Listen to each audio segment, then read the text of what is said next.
Hello and welcome. My name is Adrienne Seltzer, and I am the Vice President and Political Action Chair for the Mainline branch of the NAACP. We thank you for joining us this evening for the 2021 virtual Upper Merion Area School Director Candidate Forum, co-sponsored by Upper Merion for Diversity, Equity, and Inclusion and the Mainline branch NAACP. The NAACP is the nation's oldest, largest, and most widely recognized grassroots-based civil rights organization. As a nonpartisan organization, the NAACP neither supports nor opposes any candidates. We only look to inform the public. It is an honor to be here tonight with the candidates, students, Ashley Coded and Stephanie Vincent, without whose help this forum would not be possible. The recording of this will be uploaded to YouTube and links will be made available to the groups and the candidates and whoever else requires it. The recording must be shown in its entirety. Clips cannot be used for partisan political advantage. We want to remind people that the deadline for registering to vote is fast approaching on October 18th. If you're 18 by November 2nd, you get to vote. Please check your registration. Don't wait. Go to vote.pa.gov and you can apply, check your registration, apply for mail-in ballot, find your polling place. So make a plan to vote.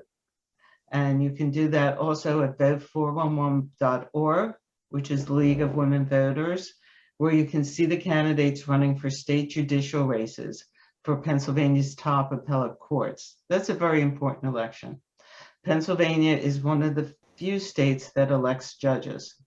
And you can follow our Mainline branch on Facebook to learn about other upcoming candidate forums and information. Two candidates could not be here tonight because of family emergencies. And that was, and the names just escaped me.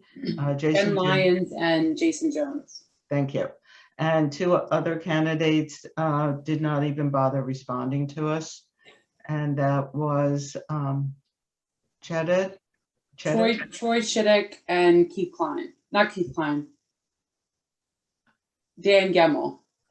Yeah. wrong political candidate. Yeah. So remember, your voice is your voice and your vote matters. And now I'm going to turn it over to Stephanie Vincent, a lifelong Upper Merion resident. She's got I'm surprised there's not Upper Merion written all over her. Upper Merion Area High School alumni, a parent of an Upper Merion alumni, and a current 10th grader. She's a community organizer whose organizing skills were so helpful in bringing this forum together. She is a steering committee leader for our co-sponsor, Upper Merion for Diversity, Equity, and Inclusion. Stephanie, the floor is yours. Thank you. Thank you, Adrienne. When Adrienne reached out to us from the Mainline NAACP to partner for this event, we definitely jumped at the chance. Upper Merion for Diversity, Equity, Inclusion is a total grassroots, community-led organization. We're simply focused on improving the diversity, equity, inclusion in our township, in our schools, and really just being a service to the community. We've been doing town halls where we address issues with the community and bring in speakers. Sometimes we had the chief of police address us. The last town hall, we've had school administrators. In terms of the election, we've just tried to play the role of trying to help our voters be more informed. Speaking as someone who wasn't always paying attention to local elections, I think that it's become even more important, and people realizing how important it is from the very local level that we elect people that we want. So the only way to do that is to really make sure everybody knows our candidates. So that's the goal. If anybody's interested in joining and working on the back end of the committee, just reach out. And you can also follow us on Instagram and Facebook at Upper Merion for DEI. We are also putting together a voter's guide.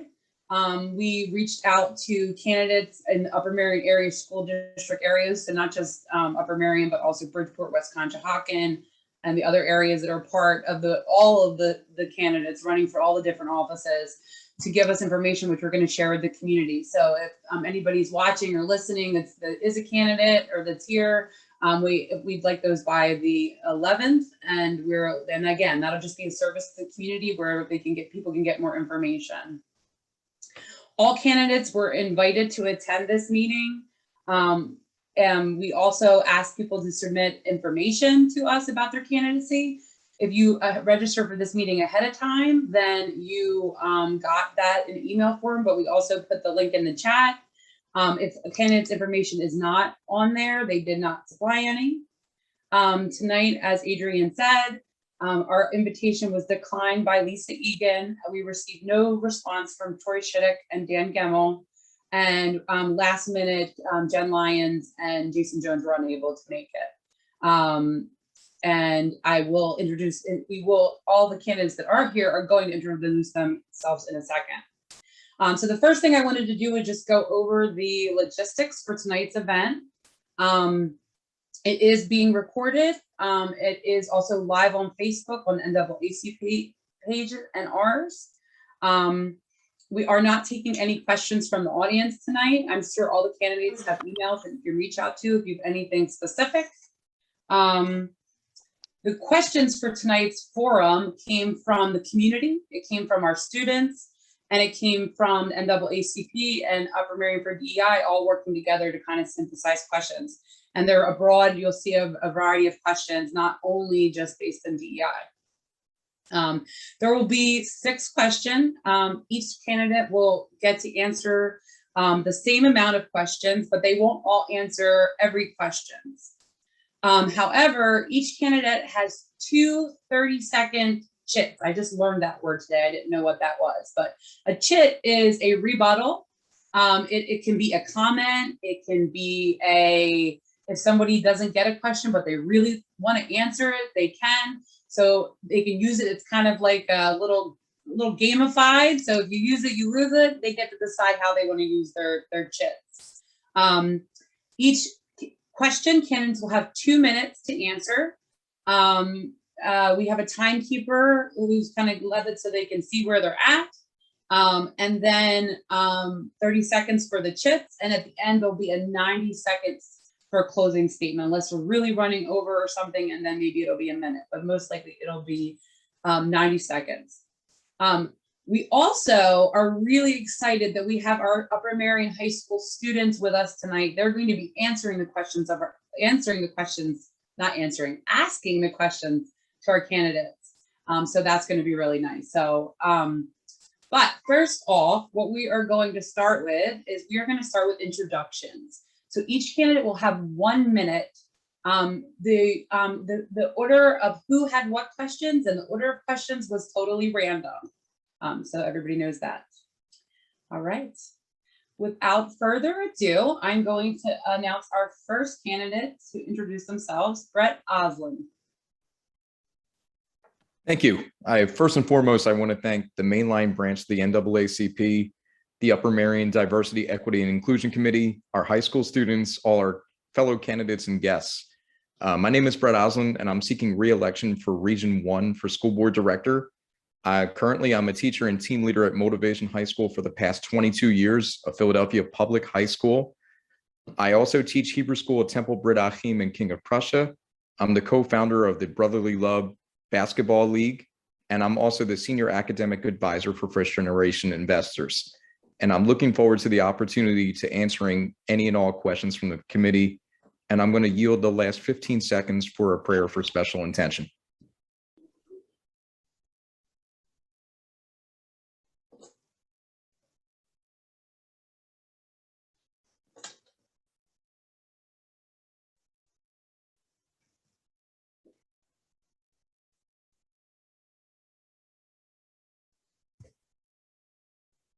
Thank you, Brett. Our next candidate is Nikki Salustio. Would have been helpful if I was off of mute. You would think we would get it down by now, right?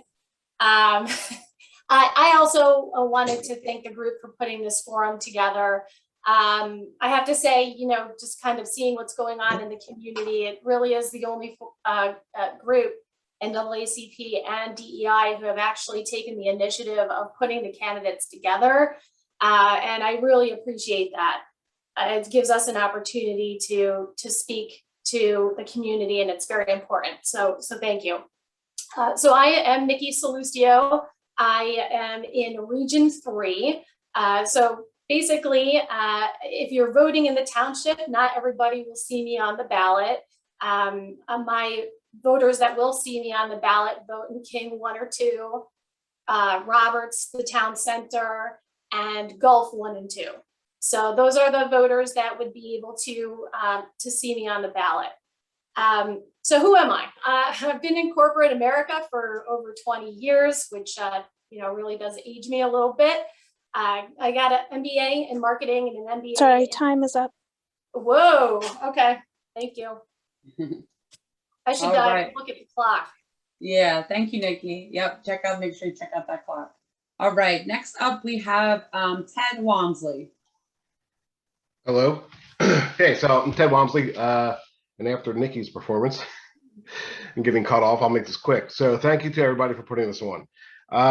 Ted Walmsley, I'm a 15-year resident of Upper Merion. I'm a professionally, when I'm not running for office or volunteering, coaching my kids in baseball and soccer, I'm a project management professional. I work large industrial construction projects all over the world.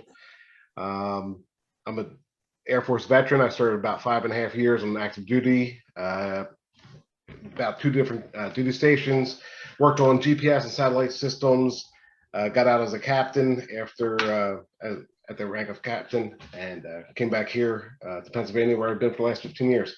I'm a graduate of Louisiana Tech University, where I got my degree in industrial engineering.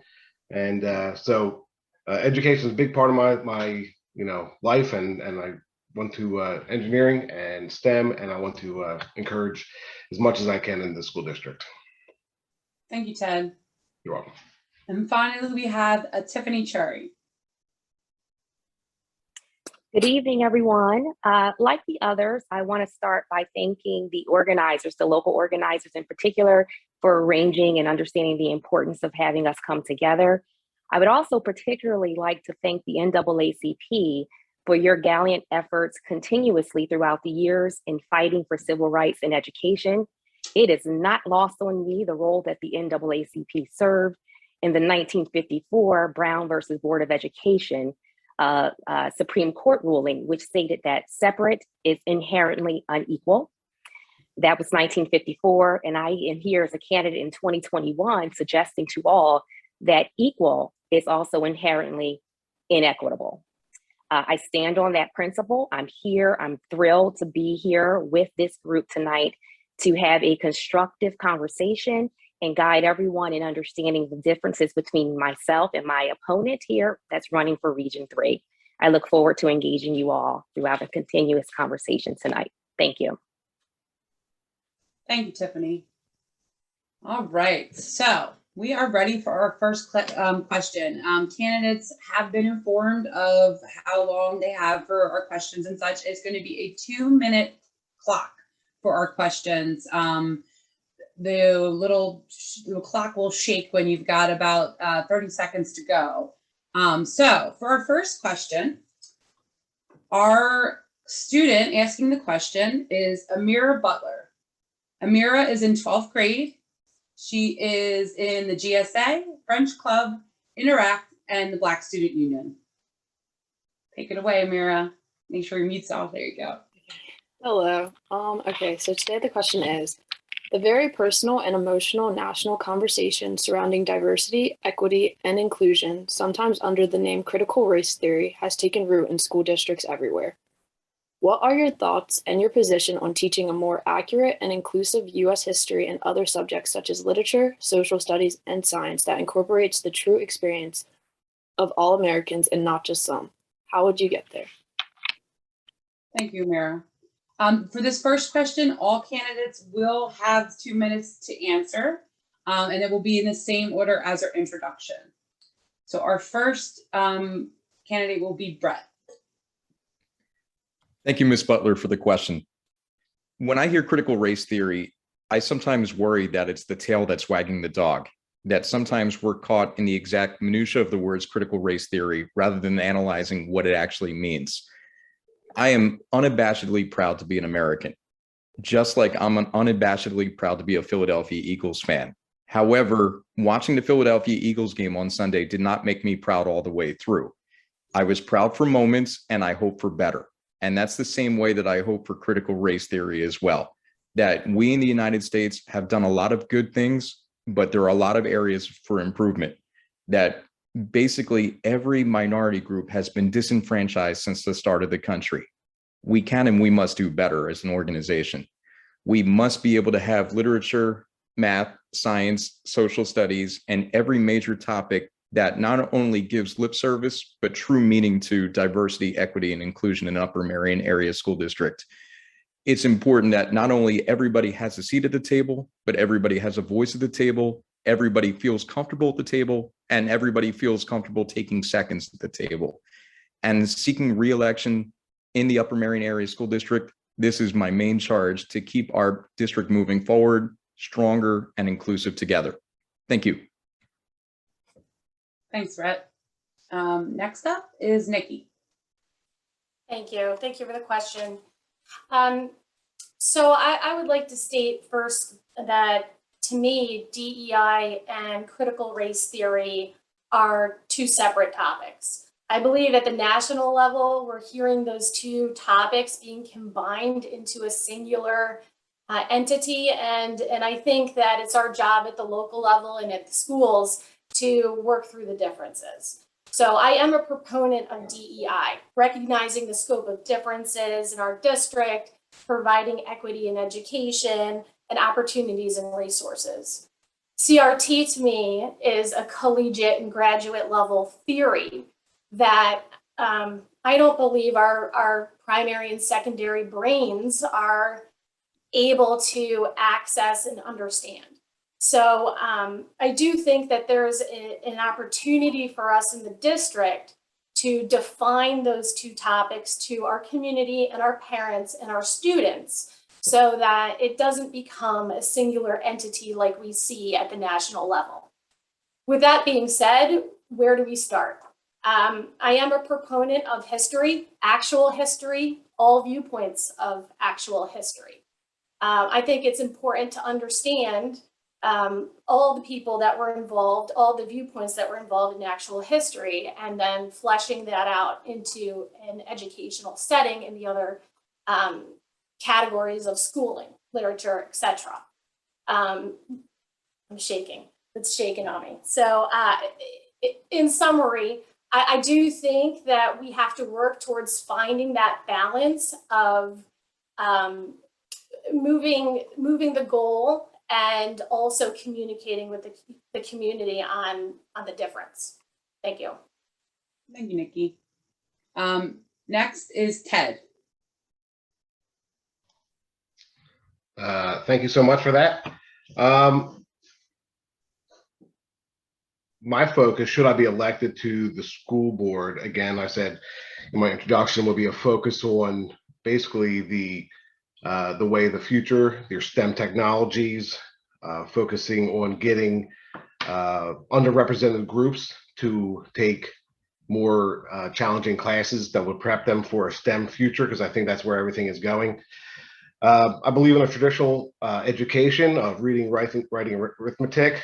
I think that that prepares our students for whatever vocation or further education that they choose to pursue once they leave Upper Merion Area School District. And as far as the specific topic answered here, I think that what we've seen over the last year and the courageous discussions that have come forth, I think needs to be continued to talk and discussed. And yeah, I think that's, support that. Thank you. Thank you, Ted. And last but not least, Tiffany Cherry. Thank you. Amira, thank you for the question. I should start by sharing that unlike anyone on the dais with me tonight, I should mention that I did study and have some lessons in CRT. I have them because I'm a graduate of Temple University School of Law. It is important to understand that CRT, critical race theory, is in fact a graduate level course material that really grew out of the work of Derek Bell and others who were studying constitutional law, as well as theories on understanding complexities in criminal law. It is highly, highly analytical. And frankly, it's not just that the students at the younger level may not understand it. We should also question and wonder whether or not teachers are prepared for such analytical works when that's not the type of work they do every day. So like the others here, it sounds that we are all at least in agreement that K through 12 may not be the paid place where CRT should be taught. And it's certainly not a place where it's been taught traditionally in any American school system. However, and I think all the panelists have heard me say this many times over and over again, I am a direct advocate and beneficiary of DEI. I've lived it as an experience in diversity growing up in the school system of Philadelphia. I'm a graduate of Masterman High School, the #1 ranked high school in Pennsylvania and number 14, I believe, in the United States. I have seen a school system that can be beneficial to others and inclusive when we give people the right and appropriate level of challenge that they desire and that they're prepared for. The difference, however, I think, is knowing and moving within a community that welcomes that type of shared learning opportunity and works collectively to make sure that all students' needs are being met. I believe it's possible. I've lived it. I've benefited from it. And I believe that I also have a plan that can help the district move forward that would benefit all those communities right now that are indeed underserved. Thank you. Thanks, Tiffany. All right, so our next question is going to be the candidates that are going to answer our next question in this order are Brett, Nikki, and Ted. And to ask your question, I'd like to introduce Liz Cook. Liz is a 9th grader at Upper Merion High School. She is part of Planned Parenthood Advocates, and she is a member of UM for DEI. She does a lot of our social media. So if you see cool posts on our social media, Liz does a lot of those. Go ahead, Liz. Thank you. So the American Academy of Pediatrics recommends healthy school start times. What is your position on healthy school start times and how would you accomplish this? Thank you, Liz. And let's go to Brett. Thank you, Ms. Cook, for the question. This is ongoing discussion with the current board and administration. And as a high school teacher, I am very firmly aware of what 7:30 a.m. looks like to our students. It takes bells, whistles, and everything else imaginable to understand that students have a tough time at 7:30 a.m., not only functioning, but processing complicated material. I'm an advocate for pushing the time back for numerous reasons. One, it matches the natural circadian rhythms of our high school students to be able to push the time back to a better equitable learning environment. Secondly, it allows students that need to or desire to work a job or have internships or participate in after-school activities to let their body naturally rest at night to match the circadian rhythms to better performance in the morning. And third, there's a hidden equity issue that occurs with this as well, that there are some that absolutely need to work, but they will not come out and say it publicly. And too many times, the students that really need to work are the ones that come exhausted to class the next morning. Personally, I've had students that work the overnight shift in Philadelphia that came right from the overnight shift to my first period class, and they're exhausted. They haven't eaten, they haven't slept, and it really takes compassion for students to be able to understand and to process. To answer your question directly, Ms. Cook, I look forward to continuing discussions with Dr. Tolino, Dr. Silver, and the rest of administration, and to steadfastly work toward moving the time back in a manner that would be conducive for learning for all members of the Upper Merion Area School District. Thank you. Thanks, Brett. Next, we have Nikki. Hi, thank you for the question. I agree with what Brett just said. In addition to that, I mean, I think anyone wants to get our children into an environment where everyone's going to be more successful, right? If that means a different start time within our schools, that really does make a lot of sense. I will say, in the next breath, that would take enormous coordination with our families, with our working families, people that need to be, at work, with our sports, with our extracurricular activities. So, it's a great theory and concept that I think does need a little bit more exploring, but that might be one that's a little difficult to put into motion because it really is a spider web of what we do as Americans in our daily lives every day. And how that, I believe, actually, would feed into a DEI conversation about the folks that have, that need that after school care because they have essential workers. What happens if they need to be at work early? So I think there's more of a conversation than just the start time. Yeah, it sounds great. But I do think it would take enormous cooperation with the community. And then you see stuff like right now with our bus situation, right? We can't even get our buses in on time on a regular day. What does that look like if we move start times and work times and sports times? So I like the idea. I just think it's one that needs more thought and exploration as we move forward with that one. Thank you. Thank you. Next, we have Ted. Thank you.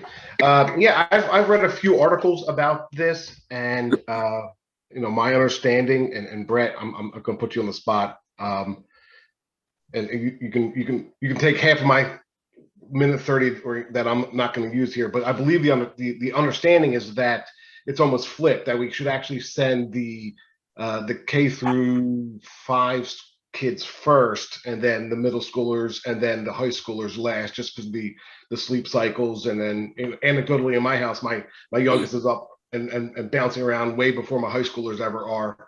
So, and I think that kind of gets to the point where, just the kids are in their development are just at a different stage. And I think we just need to study this some more. So I'm definitely all for, following the science, listening to the science and studying this more.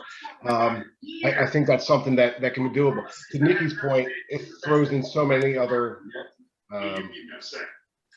secondary considerations with after school care, preschool care, sports. It comes to my sports mind. If the high schoolers are out of school later, you start getting into athletic events that run into the daylight hours, that run into, kids aren't getting home from sports until later. So I know there's a lot of moving parts to this, but I'm wholly on board with studying this more and having an open mind towards it.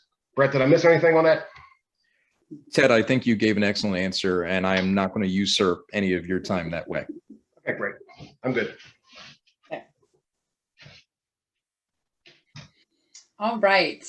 For our question number 3, the candidates that are going to answer in this order is going to be Tiffany. It's going to go first. Second is going to be Brett. And third is going to be Nikki.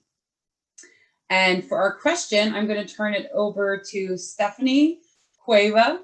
Stephanie is 11th grader at Upper Merion. She is a part of GSA, Minding Your Mind, the Garden Club, the Viking Call, SAD, Octagon, and she's also a member of Upper Merion for DEI and has been very active with our group as well. All right, so the question is, please share your specific ideas or relevant experience related to fostering an optimal inclusive culture and learning environment for all to ensure that all students, regardless of race, gender, sexual orientation, religion, etc., feel included and represented. Thank you, Stephanie. And Tiffany, go to you first. Well, how lucky am I that I get to go first? This is something that I am so totally passionate about and have worked repeatedly with the DEI committee, the task force, the administration, and all of the staff to work towards a more inclusive environment in Upper Merion. So there is no one size fits all model. We understand that. Those of us who work in this space and understand the space understand that there is no one size fits all model. However, we also know that there's significant data that demonstrates and identifies some good to know and great procedures to implement. Among them is diversity in forward facing or student facing, I guess is another way of describing that, in student facing staff, because there's a concept of mirror me. I think it would be very helpful if in fact our students K through 12 had an opportunity, not only once, which doesn't even happen for every student, but maybe twice and thrice, opportunities to be taught directly by students being taught by teachers who look like them. There is significant data that suggests that just seeing someone being able to mirror and emulate them would in fact bolster students' abilities and thoughts of themselves and imagery for their ability to succeed. We've seen that with women in STEM. When we began to show that women, yes, in STEM, you can succeed, we had far more women enrolling in STEM-based careers. The same is such for minority groups. I think that is a key one that would bring about significant change and difference within our district if there's an opportunity, because that also would change some culture and mindsets within Upper Merion, and we know that there's a need. The one thing that is constant is change. We've seen our district change, we've seen the makeup change. I think it's necessary that we go ahead and allow the diversity that many are seeking to begin to change so that our kids can benefit from that experience. That's be a key one that we need to address within the district. Thank you, Tiffany.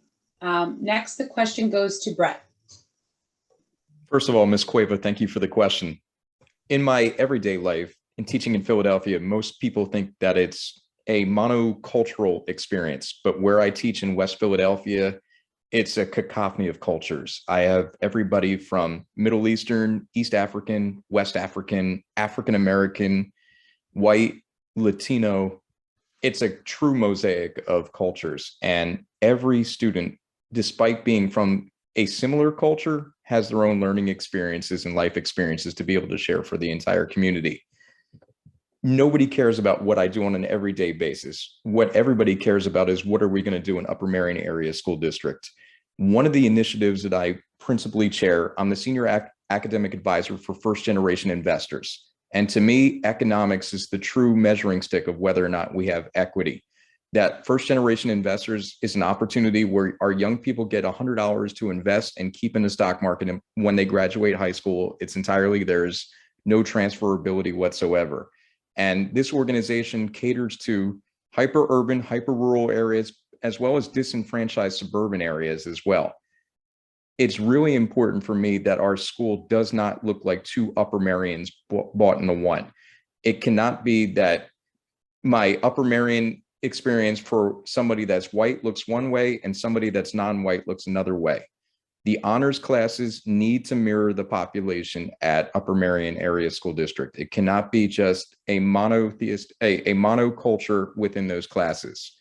Another positive change that I'm starting to see actuate are the involvement of candidates of color, not only applying for Upper Merion Area School District, but getting opportunities to teach and represent the students that they care about. So blending all this together, this is a work in progress. This is not a perfect solution, but we're trying to make it better for a more perfect solution. Thank you. Thanks, Brett. And lastly, we'll go to Nikki. Thank you. I guess I should say before I answer this question that I have a bit of a different experience than the other two panelists that answered this question. I don't have a background in EDI or a company that focuses in it. I'm not an educator. I'm a mom in the community that just wants change. From the minute I moved into my community, I guess I should say that I moved into this community because I was in a community that I didn't feel represented American culture. And my husband and I moved to Upper Merion to expose my daughter to a diverse group of people. So I just wanted to put that out there. I'm not going to have, the perfect answer to this.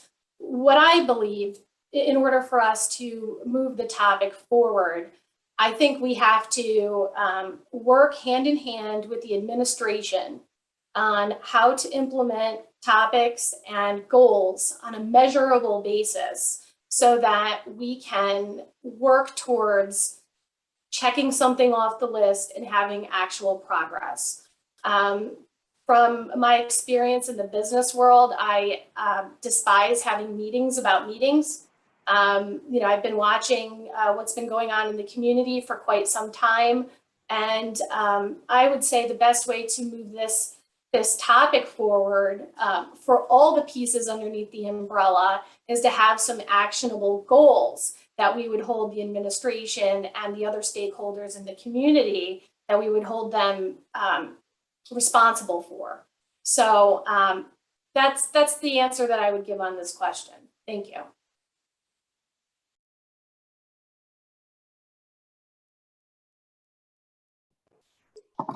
Stephanie, I think you're muted. Stephanie, you're on mute. And I've lost the clock, so I don't know if we can, I'll fidget around and see if I can locate the clock. Yeah, try the gallery view because it's pinned. It should be up there. Our fourth question will go to, in this order, to Ted, Tiffany, and then Brett. And ask your question tonight is David Brendan Garcia. David's in 9th grade. He's a member of orchestra, band, marching band, Viking Voices, Student Council, Underground Players, Penn OAS, Create, and for DEI. Apparently, David's a busy guy. I'll turn it over to you, David. All right, thank you. Transparency and active dialogue are key to building accountability and trust with the community. Also, recent changes to the Sunshine Laws specifically require key deliberations be done in open meetings, including board committees. Please share your thoughts on the meaning and importance of transparency between the board of directors and with the community at large.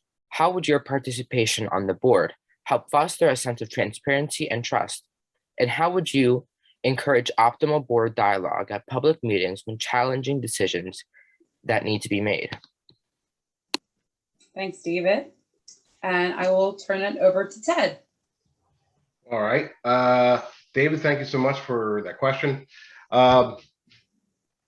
It's weird living in this time today with all the communication devices available.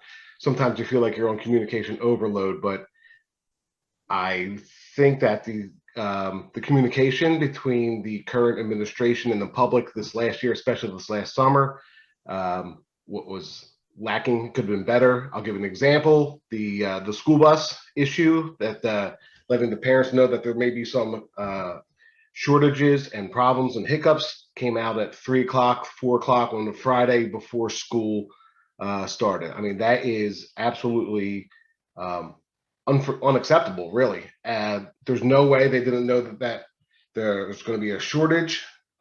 So they could have dropped water on that weeks, months ahead of time, saying, hey, the way the certain situation is, we could have handled this, be prepared to have alternate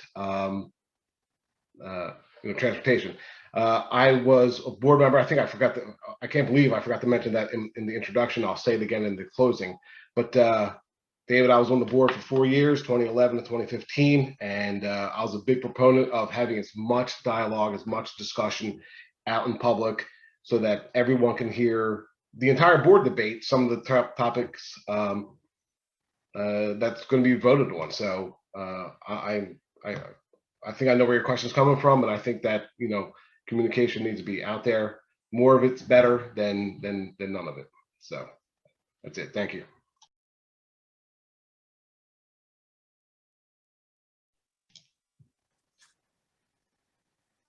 You're muted again, Stephanie. Sorry, there you go. Tiffany, you're up. Wonderful.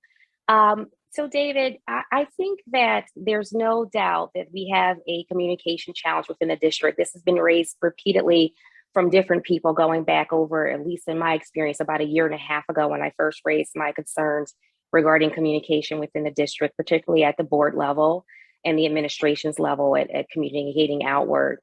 I believe one of the challenges when we think about transparency, you have to have a trust with the community, and you have to have a comfort with the dialogue and the subject matter that you're being challenged or questioned about. I think because of our current makeup of the board, I believe that perhaps there are conversations that are taking place that are uncomfortable for people. I think by expanding on the makeup of the board, you have an opportunity for people who have more comfort in certain dialogues and conversations to bring forward their insights and their views. So I do believe that providing seats at the table for people who are more versed in certain topics would be helpful for supporting transparency. In addition to that, we know that there's a trust issue. There have been multiple times where community members have expressed their concern concerning a whole multitude of challenges and things that have been presented. I think as we improve the trust aspect between community administration, community and board, students and administration, I think you would see some changes there. How could I be helpful in that regard? I believe, first of all, I should acknowledge that all the students that have asked the question, perhaps the step one, I've already met through my interactions at the high school level. I do have a high school age child as well as a middle school age child. And my involvement with those students, I think, is helpful in opening up the door in a welcoming way for increased conversation and dialogue. In addition, I believe having parent meetings and opportunities for parents to offline, because can you imagine how long a board meeting would last if in fact everything was completely open, but inviting opportunities for parents to have dialogues and communication with the board members, with the administration, I think would be helpful. There are a lot of things we like to be more connected with, and there needs to be an opportunity for us to engage and do that. Thank you. Thank you, Tiffany. And last is Brett. Thank you, Mr. Renan Garcia, for your question. Let me answer it this way. I'm a firm believer in civility and reaching out to others. And let me put it very, very directly. Ted and Nikki are opponents. They are not enemies.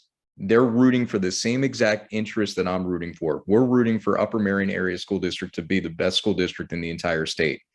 And Ted's daughter and my daughter are close friends. It'd be kind of weird if Ted and my daughter were close friends, but Ted's daughter and my daughter are close friends. And Nikki has a lot of great ideas to bring to the table. It can't be just one size fits all. This is what I think, therefore it must be that way. I'll reach out to people that I know think differently than me. And I'll reach out and I'll say, what do you think? Convince me why I'm wrong. So that way discussion definitely occurs from more than one viewpoint. And the one concept that I would openly welcome for board meetings is student voice at the board meetings. Yes, we have student voices that summarize the outstanding activities for the senior class, the junior class, and the middle school class. However, what we don't hear some of the time is some of the student concerns directly. And I know that some of the time that students may be intimidated or scared or maybe not even know the process of asking the question. But I know from my firsthand experiences, in the right setting, students will ask any and all questions. And so therefore, I invite students in an effort to be transparent is to ask the questions and make us accountable to you, because ultimately, first and foremost, we are accountable to the students of the Upper Merion Area School District. Thank you for your question again. Thanks, Brett. All right. Question number 5. Wait, I'm sorry. Nikki has her hand up. Nikki. Oh, thank you, Nikki. I didn't see. All right. I was gonna jump in. I did the emoji or whatever. Yeah, it was good called. job. All right. Timekeeper's going to set a 30-second clock for us. Let's let it get. We'll let it get reset here. There we go. And go ahead. All right, so transparency is one of my major topics and issues that I'm running on.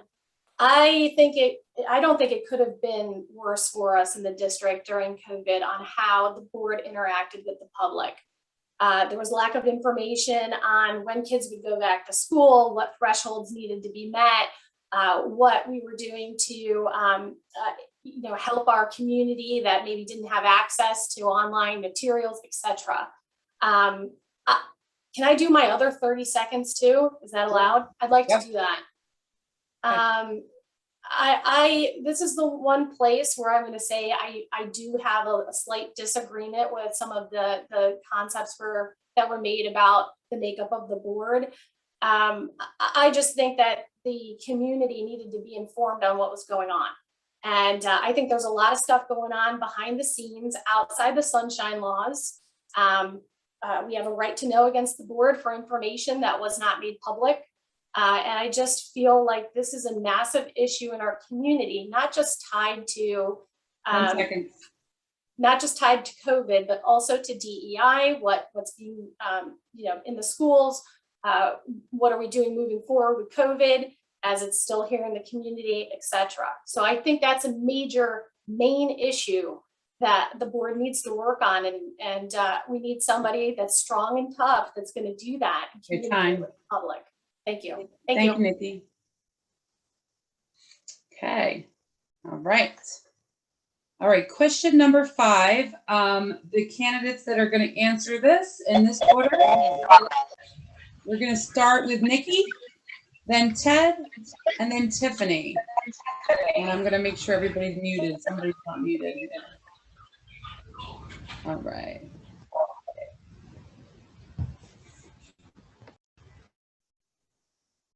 Okay, so our next question is going to be asked by Brianna Owen.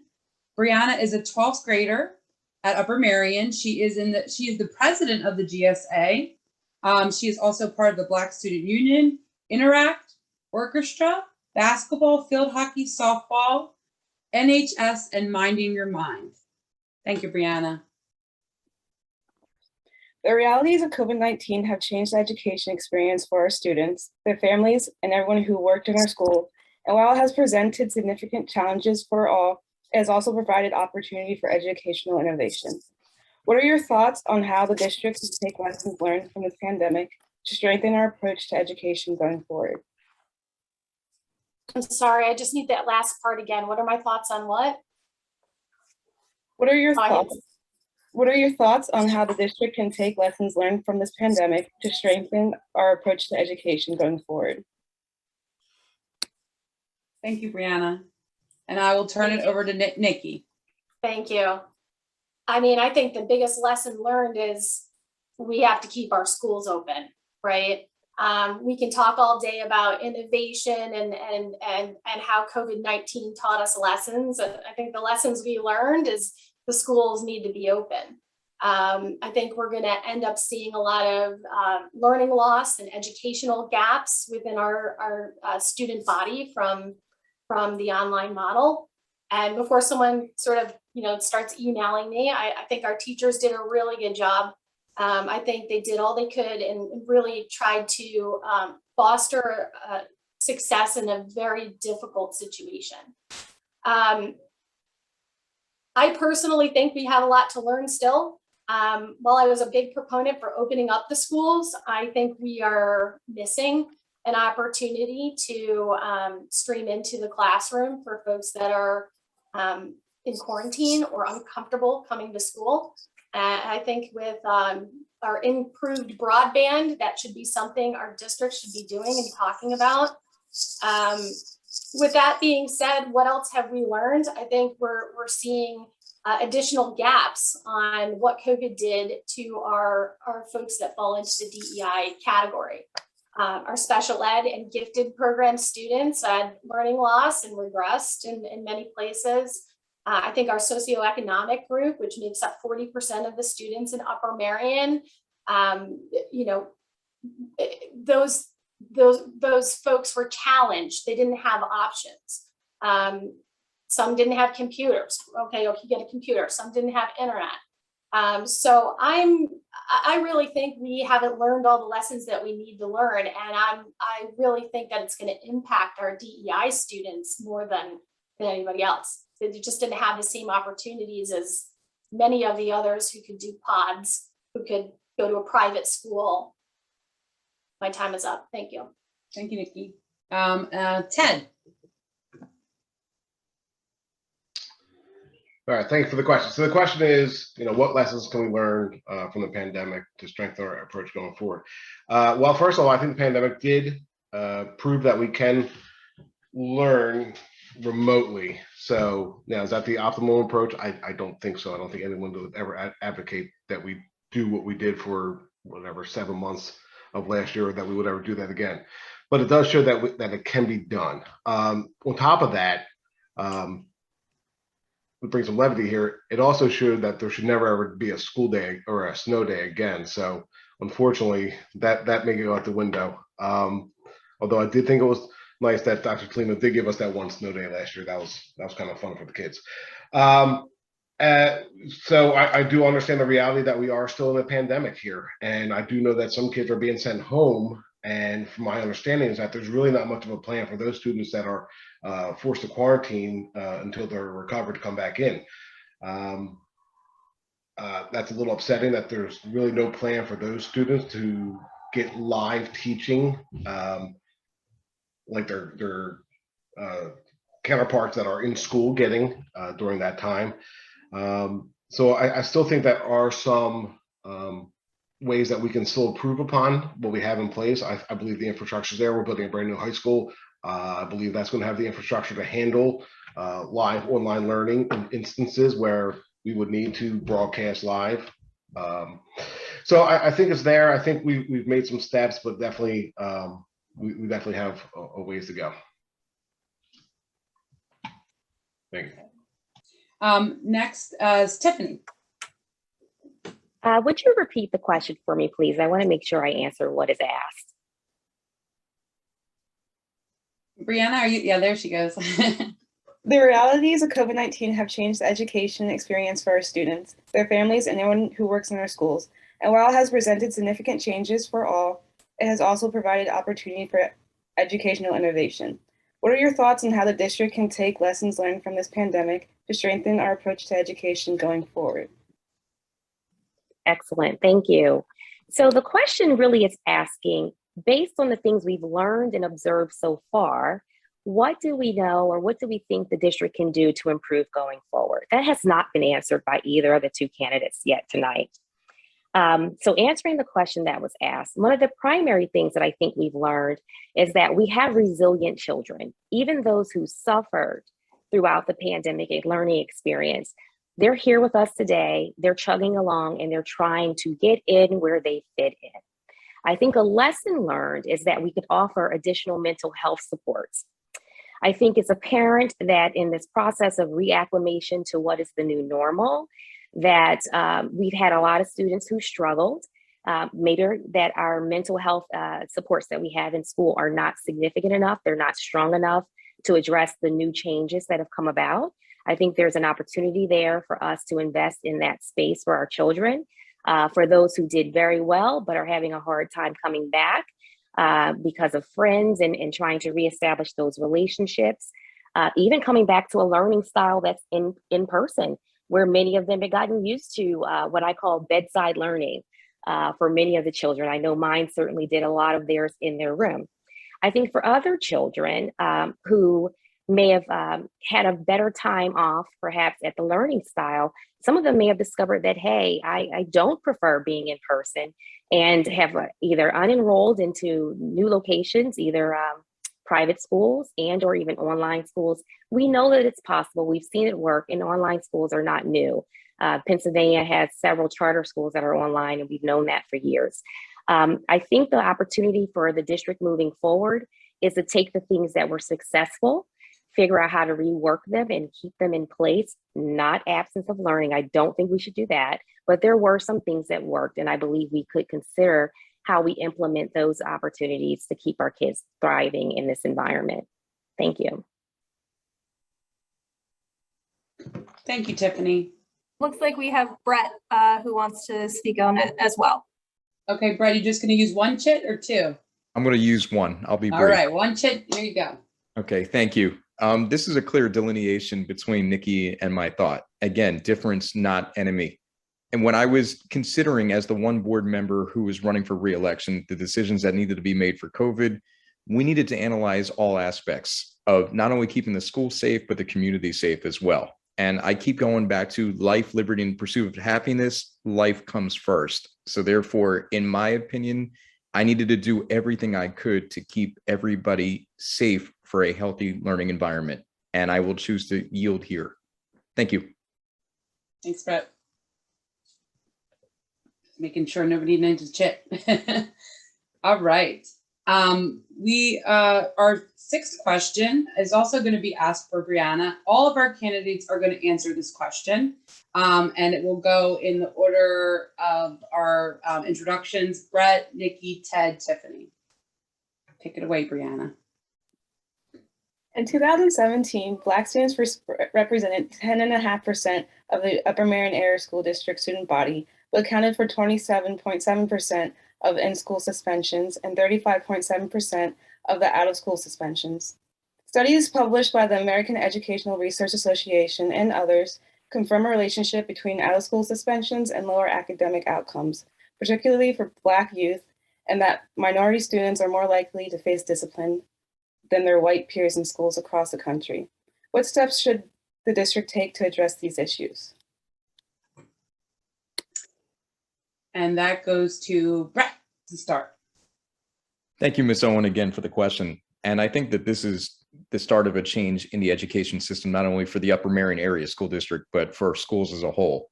That schools are now implementing a PBIS system, which is a positive behavior intervention and support system for our students that moves the model away from suspension and punitive activities to more inclusive ones in the classroom.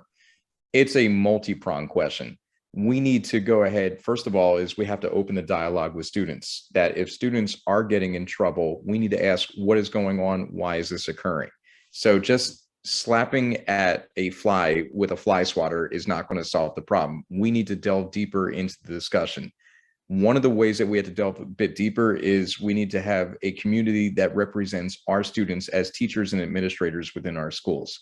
It cannot look and feel like one group is meting out justice to other groups, hence a sense of inequity and unfairness in that regard. We need to have open dialogue where students, staff, teachers, school support staff, and every worker sits down and says, what is going on? How can we make Upper Merion Area School District more inclusive? Students can't get in trouble when they're learning, and I'm a steadfast believer in that. If students are engaged, there's no time to get in trouble. And so if students are quote unquote getting into trouble, what are the circumstances that are causing students to get in trouble? Are they bored in class? Are there underlying currents that we're not understanding? We need to be able to address all of these issues. And it goes back to the other questions about transparency, dialogue with the community, and ultimately working together within professional developments guided by staff, students, parental, and community supports. Thank you. Thanks, Brett. Next is Nikki. Thank you for the question. I was not aware of this, so it's a question that's that I'm kind of answering here without doing a lot of research. I clearly understand nationwide we have similar types of statistics in other areas of life, so it's definitely not a shocker. So a couple of things. I agree with Brett. I think when we look at discipline and what's going on in our schools, I think oftentimes we focus on the symptom instead of the patient as a whole. So I think there's a lot of merit to what Brett said about looking at the person as a whole, the situation as a whole. With that being said, I am a person that believes in a certain amount of discipline. I think that it needs to be equal and equitable for all folks in Upper Merion, children in Upper Merion, so that not one racial group is really focused on in terms of how discipline is carried out. So I think this is probably where some of those, collegiate level CRT concepts kind of reach into our systems with our primary and secondary kids. But we as adults have to understand that there are these challenges, they're real. The way that someone like me looks at a situation might be different than somebody else. And we have to be better in recognizing those differences so that we can carry out not just discipline in an equitable way, but success in an equitable way. Thank you. Thank you, Nikki. Ted. So thank you. I think my response is going to be a hybrid answer, much to what little bit of what Brett said, a little bit what Nikki said. First off, like Nikki said, I was unaware of this, and I find it shocking and upsetting. I had no idea. So the second thing that I think I personally would do, research the topic and get to the bottom of this, and find out what the root causes of this issue is. And I really have nothing else to say. I'm not going to drone on and on because I'm uneducated about this topic. So I'd prefer to yield my time to anybody else who wants to raise their hand, use my chit. You guys can use my chit if you want. I don't care. But so again, I'm shocked about this. I did not know the numbers were that high. And I got 2 girls in high school. I've never heard of anybody, you hear the rumor mills. I didn't know this was still a thing. So thank you for bringing this to my attention. And I'm definitely going to research that. Thank you. Thank you. Adrian? I thought you said I would get a chance too. I'm sorry. Oh, you are. I'm sorry. Adrian had her hand raised. Oh, no. Let the candidates go first. Oh, okay, sorry. All right. To this. Yep, everybody's answering this one. So next is Tiffany. Go ahead. Thank you. I appreciate the candor of the candidates here to acknowledge that this is not a space they're familiar with. Unfortunately, I am familiar with this data, this information, directly this information because of my service on the Equity Task Force. And in fact, I helped to write and draft a charter that would govern the work that we did on that Equity Task Force as we look to better ourselves in the district, the community in which our children are attending, for the better for everyone involved. These statistics are very, very difficult to hear. They're difficult for students themselves to experience. And I would even offer, even for teachers who are doling out the discipline, it's challenging for them, I'm sure, when they take a step back and see that disproportionately, we have one group of students who are impacted in a way that does not represent the student population. When you look at just data and statistics, it should be, a different correlation there, a different number. So what do we do about it? I agree, we do some research, but we also have to recognize there are those of us who have done research. There are those of us who know more about it. There's a need to tap into us. There's a need to tap into those who have experience, who are offering experience, and reach across the table, create room at the table for these conversations to move forward and convert into actionable items that can be addressed. I am very concerned that we have this same conversation over and over and over again with little progress. I'm also convinced that one of the reasons there's very little progress is because we have the same people at the table. That, frankly, is unacceptable, Upper Merion. We can do better. We should do better. And I am really inquiring and requesting of all of you, vote for me for Region 3. It's time to make a difference. Thank you. Because we are a little bit ahead on time, we have one. Go ahead, Adrian. Okay. Wait. Oh, I am unmuted. Just wanted to say that those statistics came from the civil rights data collection done by the Department of Education for the U.S. government. So they are from 2017. That's the latest they have. Because of COVID, they had let the reporting go for a year or so. And but this is not just a singular Upper Merion problem. So this is my NAACP hat coming to bear. Thank you. Since we have a little bit extra time, we're gonna add one short answer question. So we'll do timekeeper. We'll do a minute clock for this one. Everybody will answer. We'll go in the same order. And it's just name one thing in your resume that makes you stand out as the best candidate for school board director. Name one thing in your resume that makes you stand out as the best candidate for school board director. And I will toss it to Brett for 1 minute. Thank you, Stephanie. One singular thing is lifelong educator. Anything that I do with my resume harkens back to my educational experience. And I'll give you an off the beaten path one. I'm the co-founder of the Brotherly Love Summer Pro-Am Basketball League, and we had NBA players and high-level professional basketball players playing in it. But it stemmed from conversations I had with a young 15-year-old that I coached 16 years ago, who is now playing in his 10th year overseas, who was successful, came back, founded the league, and we're partnered together to give opportunities for youth to watch the basketball games and to provide economic opportunities for others in basketball need. And I'm going to keep it to that 1 minute. Thank you. Okay. Nikki. Hi. If I have to pick a singular issue, I would say that I'm not connected to the board or the district in any way. I am not supported by the local political machines in the district or in the township.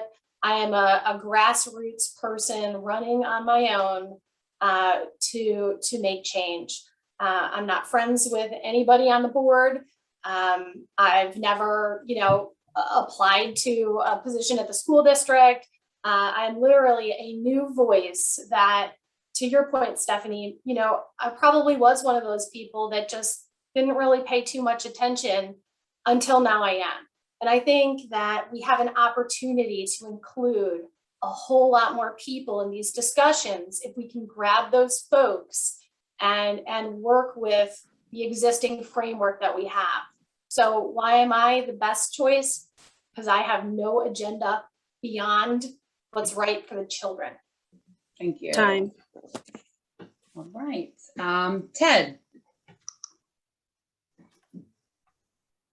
All right. I guess the most singular thing on my resume that would be an asset to the school board would be the fact that, quite bluntly, as I'm not an educator.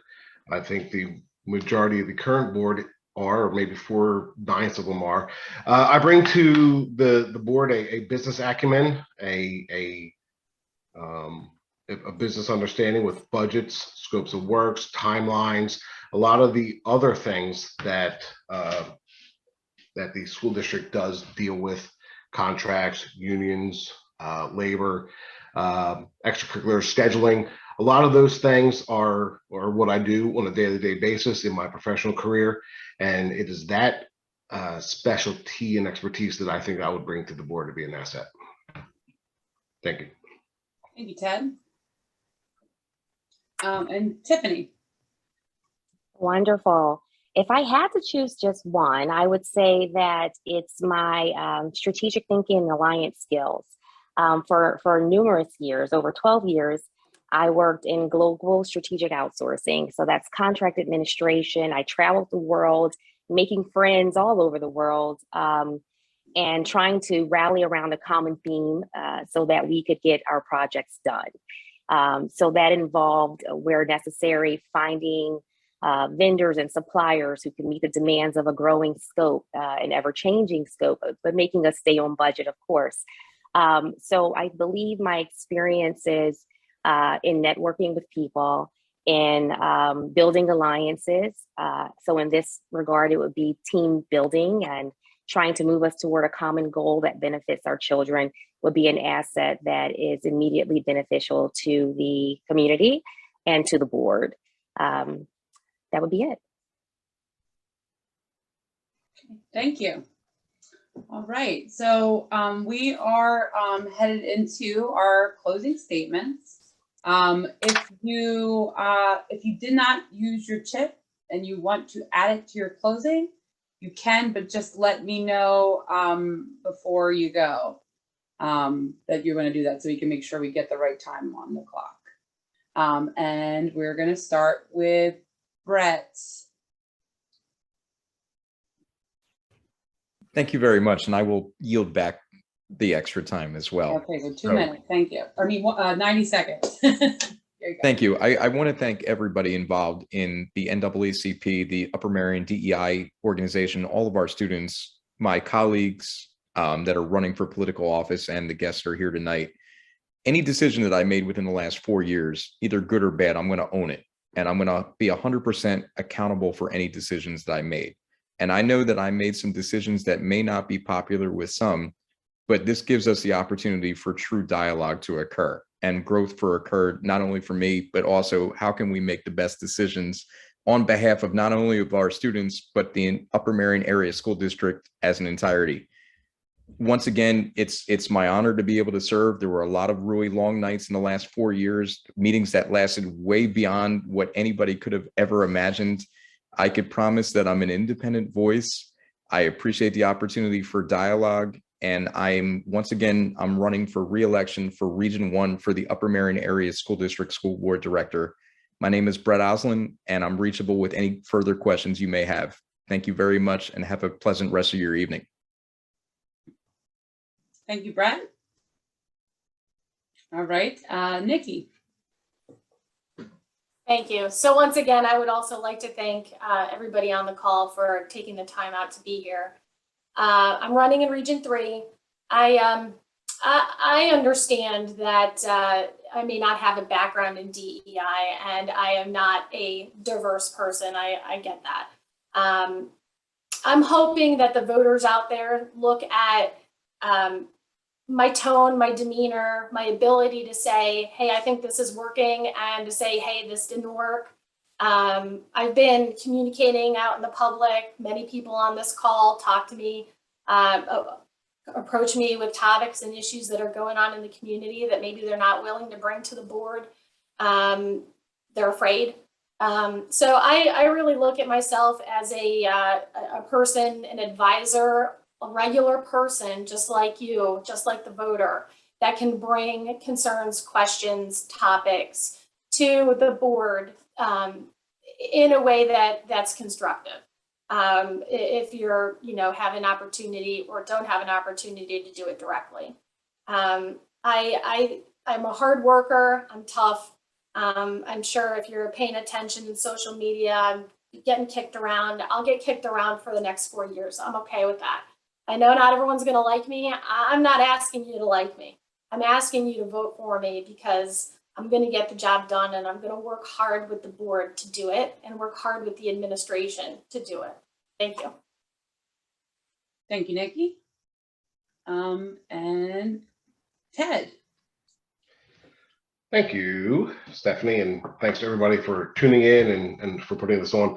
To clarify, and I failed to mention in the introduction that I'm running for the at-large seat, so that means anyone district-wide has the ability to vote for me. I'm not one of the regional candidates. And again, I did serve on the board from 2011 to 2015. I served 2 of those years. It was the honor and privilege to serve as board president for 2 of those years. So one thing is, I think I would have a very quick reacclimation learning curve. I don't think would be there this time around. So there's one thing that Tiffany said, and I'm going to agree with her. She said the makeup of the board needs to change, and that's absolutely true. The dirty politics part of the speech here is that currently we have a 9-0 Democratic board. I'm a Republican. That's not a secret to anybody. I've ran for this many times. But again, so if we're talking to a DEI crowd here, diverse crowd, equity, inclusion, maybe it's time to get another Republican back on the board. And I'll tell you why, because I will definitely bring the challenges and the thoughts and opinions and to, I guess, the established groupthink that I think we've all observed over the last couple of years. And I think when we have, courageous dialogues, to coin the phrase, that sometimes those will net the best outcomes. I think that groupthink doesn't get us nowhere. That's time. Do you want to use your minute there, Ted? Yeah, I'll use some chits. Thank you. All right, use his chits. Give him his minute. Okay.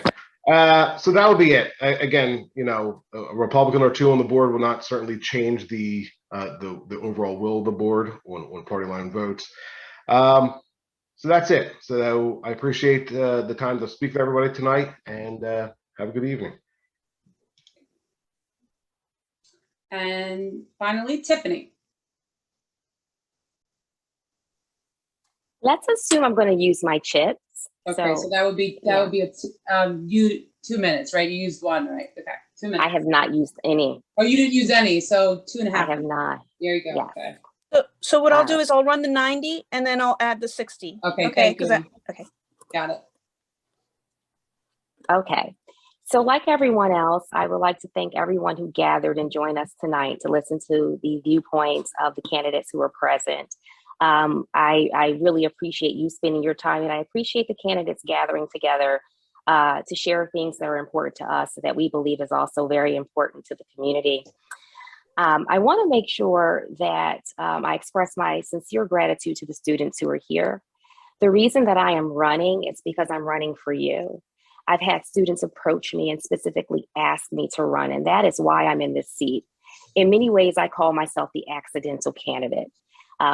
I didn't start off thinking I was going to run for a board seat for Upper Merion, but it is through the work that I've done through the DEI committee, the failures within a district, because that's what they are.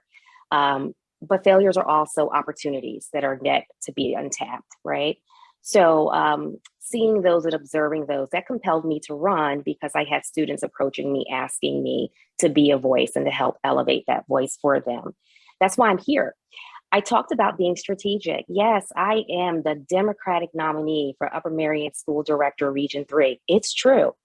But I mentioned also I'm strategic, right? So once I decided to run, I recognized the importance of understanding the process. You don't just jump into something without doing some research and having some idea of how you can pull it off, whether or not it would be fruitful and whether or not you could be beneficial to the group that you're hoping to support. I approached the Democratic Party.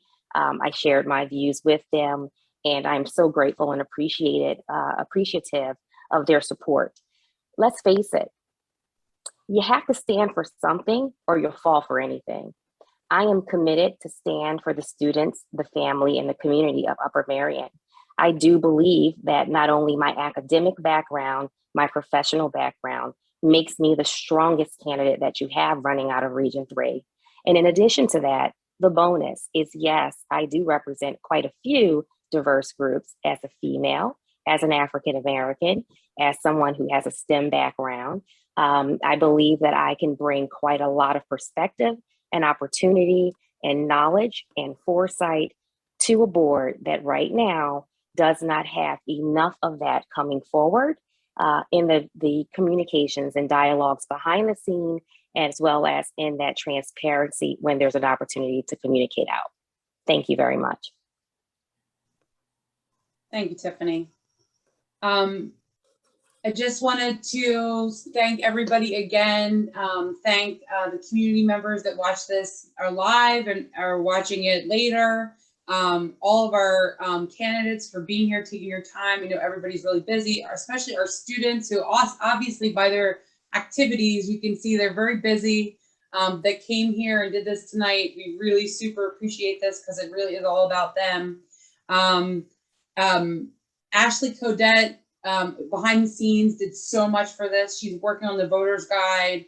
Also, Maxine Jesualdi helped with planning on this, and Clara for her timekeeping. We appreciate it. And of course, Adrian Seltzer, it's been great to work with you. We're so glad that we got to partner with the NAACP.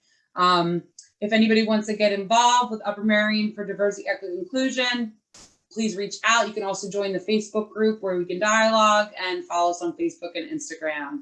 And I will turn it over to Adrian. Well, I too want to thank everyone who showed up today, the candidates especially. Your openness and your willing to discuss the issues is most appreciated. An informed electorate is the best type.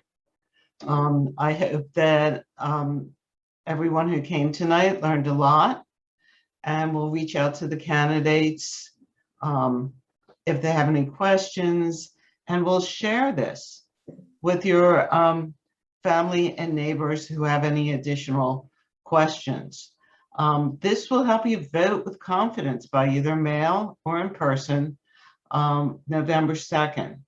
I am putting it, the links have been put in the chat, but I am putting into the chat another form because this election, you have judicial candidates from Supreme Court in Pennsylvania down to magisterial justices. So the appellate courts, which are the Supreme, Superior, and Commonwealth, they had a forum, and go watch that. So when you do walk in to the voting, well, it's not a booth anymore, but you get the idea. I'm also a judge of elections, so I know this.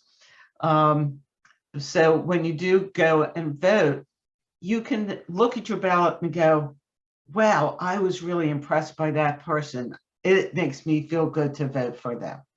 And that's how we should be voting every time. And I'm a cheerleader for democracy. So, but thank you everyone for coming. I will be uploading this to the YouTube channel. We'll share it.